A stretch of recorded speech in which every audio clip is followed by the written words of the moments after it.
મિત્રો મારા પેશન્ટમાં ફરિયાદ આવે છે અને પેશન્ટ ઘણી વખત મને કહે છે કે સાહેબ અત્યારે ગરમીને કારણે પસીનો વધારે થાય છે અને સાથે પેશાબમાં બળતરા થાય છે અને યુટીઆઈ થાય છે, તો આમાં શું કરવું જોઈએ? જો તમને પણ આ પ્રમાણે તકલીફ હોય તો આ વિડીયો તમારા માટે છે।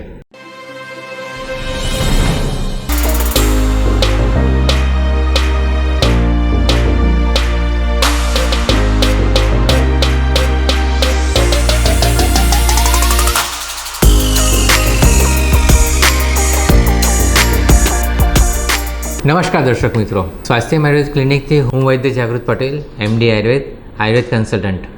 મિત્રો, ઉનાળાની ઋતુમાં જ્યારે ગરમીનું પ્રમાણ વધારે હોય, પસીનું વધારે થતું હોય ત્યારે શરીરમાં પાણીનું પ્રમાણ ઘટી જાય છે અને એવા સમયે જ્યારે કિડની યુરિનનું પ્રોડક્શન ઓછું કરતી હોય ત્યારે પેશાબમાં બળતરા થાય, પેશાબ પીળો આવે, પેશાબ ક્યારેક દુખાવા સાથે થાય, તો આ બધી સમસ્યા રહેતી હોય છે અને આ સમસ્યા થવી સ્વાભાવિક છે કારણ કે પાણીનું પ્રમાણ આપણે ઓછું લેતા હોઈએ અને પસીનું વધારે થતું હોય તો આ વસ્તુ ધ્યાન રાખવી જરૂરી છે।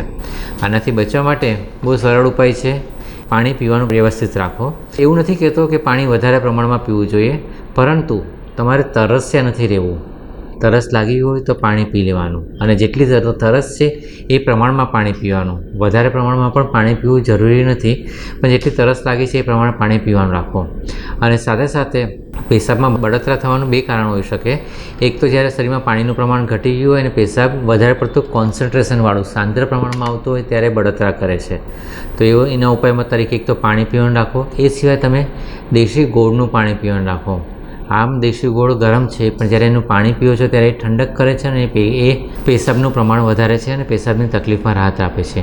એ ઉપરાંત તમે બરફ વગરનો શેરડીનો રસ પણ પી શકો।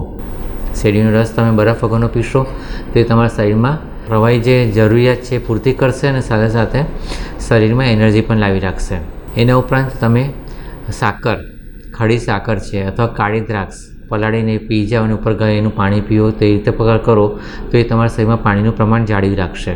એ ઉપરાંત ક્યારેક અપચો થયો હોય તો અપચાને કારણે પણ યુટીઆઈની સમસ્યા થાય છે, એટલે જો તમે મેંદાવાળી પ્રોડક્ટ ખાતા હોય અને ભૂખ કરતાં વધારે ખવાતું હોય તો પણ પેશાબમાં બળતરાની સમસ્યા રહેશે। તો એવું કારણ હોય તો એ સમયે તમે ભૂખ કરતાં ઓછું ખાઓ, પચવામાં હલકો ખોરાક ખાઓ, એવી વસ્તુ રાખશો તો તમને સમસ્યા નહીં થાય, યુટીઆઈનો પ્રોબ્લેમ નહીં થાય। મિત્રો આટલું જ છે, તમે થોડું ધ્યાન રાખશો તો તમને આવી યુટીઆઈ જેવી સમસ્યાથી પણ સ્વસ્થ રહીને ઉનાળામાં આરોગ્ય માણી શકશો। એટલું જ મિત્રો, નમસ્કાર।